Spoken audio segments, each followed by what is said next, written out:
sedih loh di dalam hati saya yang paling dalam. Itu pertama adalah bahwa tidak mungkin sperma di kolam renang itu membuahi sel telur yang ada di saluran telur wanita. Pertama, ketika sperma itu keluar, ya, dia itu akan menyentuh air langsung mati dalam beberapa detik. Apalagi air itu mengandung kaporin, sudah pasti mati. Sperma tidak bisa hidup di luar tempatnya kecuali di dalam vagina. Karena sperma itu, cairan vagina itu mengandung makanan-makanan untuk si sperma itu.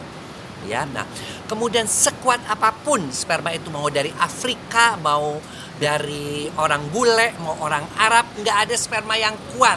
Semua sperma hanya dibedakan atas dua jenis. Satu sperma yang normal, ya, baik jumlahnya, baik gerakannya maupun bentuknya. Satu lagi yang abnormal. Sperma yang normal itu jumlahnya biasanya kalau bisa membuahi di atas 60 juta ekor per cc. Ya, itu. Kemudian kalau sperma itu normal tetapi gerakannya lelet, misalnya ada telur, dia diam-diam aja, itu namanya astenozoospermia. Sperma yang tidak bisa membuahi karena gerakannya lambat, misalnya pada orang yang perokok, orang-orang yang terlalu gemuk, ya. Nah, kemudian ada lagi sperma yang abnormal karena bentuknya yang abnormal. Misalnya sperma itu kan harusnya kepalanya, ada badannya, kemudian ada ekornya.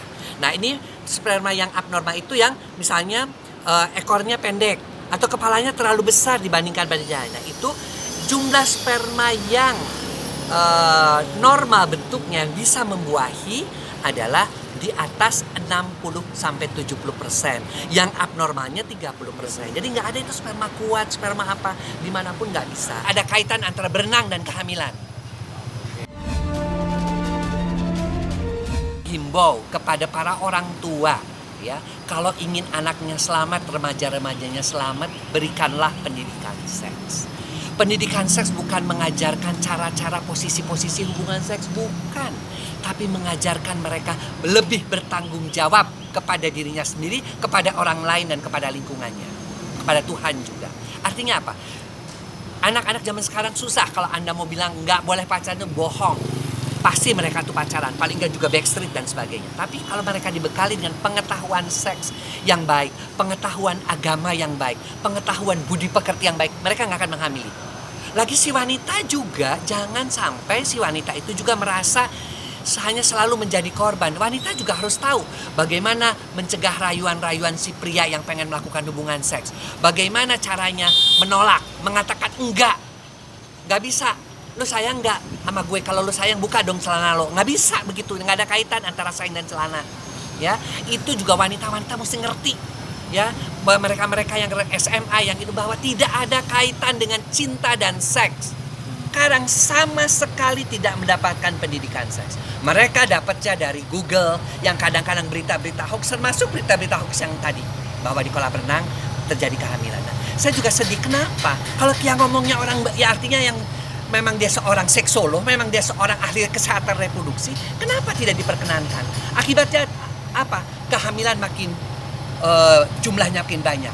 Kemudian juga akhirnya mereka lari kemana? Lari mereka melakukan karena hamil, malu melakukan aborsi. Aborsi dilarang oleh undang-undang. Akhirnya ke tempat-tempat yang ilegal. Akhirnya digerebek dan seterusnya. Ini akan merupakan satu lingkaran setan yang tidak akan bisa henti-hentinya kalau kita tidak membiarkan masyarakat mendapatkan pendidikan seks. Oke, saya nggak suka dengan namanya pendidikan seks, ganti pendidikan kesehatan reproduksi.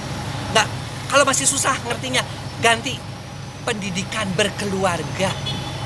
Silahkan, judulnya apa? Yang penting tolong anak-anak remaja kita, milenial kita diberikan pendidikan seks yang cukup. Jangan sampai mereka salah jalan. Jangan sampai akhirnya mereka kehamilan yang tidak diinginkan yang biasanya diakhiri dengan aborsi.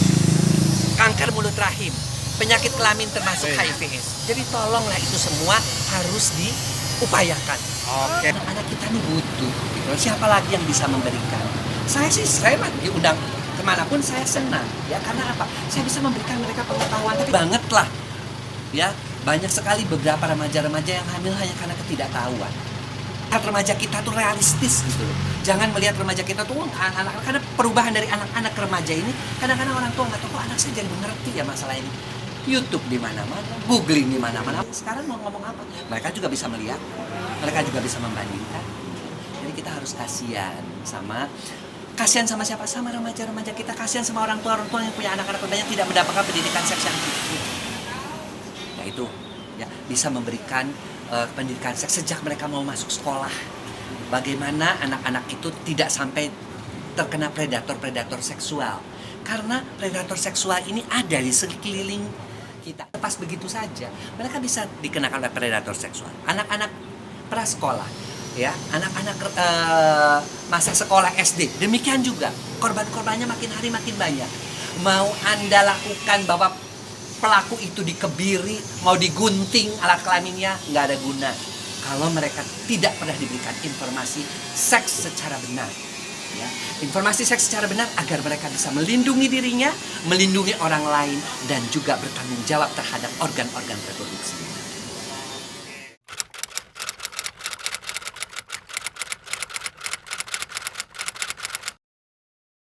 Jadi jangan lupa untuk subscribe Cumi Cumi. Ditekan ya tombol lonceng merahnya.